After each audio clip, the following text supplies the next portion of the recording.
আসসালামু আলাইকুম গাইস, কিতা হলো সবাই ভালো আছুনি? মুই বিকালে গেছিলাম নানি আমার গরু গুনতা রয়েছে ঠিল্লা, তো গুনতারে আনাত বাকা আস্তে আস্তে আর টুল্লা আন্দা উঠলিয়া মানে ও খাটুল গাছের লগে নানি মানে ও গাড়িটা বান্ধিয়ে দিছি। তো ওগুলো একটু উঠতাম ওকে ওগুলো টাটারি করে নানি ফসকারি দিছিলাম নানি সকালে। তো আস্তা দিনে ফসকা করে মানে সুচ্ছে দিয়ে তরিবার চেষ্টা করছে, তারপরে আমি নানি ফসকারি দিছি নানি ফসকা করে টানিয়া একেবারে টাইট হলিছে। তো ওদের ফসকা নানি আমি তুরাত টানিয়া পাহাড়ে না জগতে কিন্তু এমনি ফসকা টান মারি দিলি তো আইতে বুঝুনি। আর এমনি টানতে টানতে দোলা টসে দরিয়া দমকা দরিয়া মানে জুমসে টান দিয়া যত শক্তি আছে নানি সব শক্তি দিয়ে আমি টানিয়ে তারপরে আন্না বুঝুনি।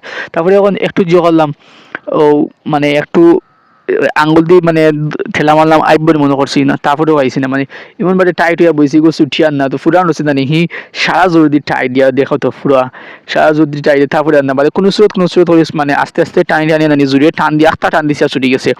তো ছুটা বাদে নানি বিকালেও না আইছি অন্তরে বান্ধি আন দিয়ে গোড়া দিয়া আমার বেড়া ছাগল গুনতে লিয়া হই টিল্লা তত সময় তারা রাখিলিমো। তো খাইবা হটিয়া গাছ মানে কত সময় 1-2 ঘন্টা রাখিয়া তারপরে বাইত লিয়া যাইমগি বাইত লিয়ে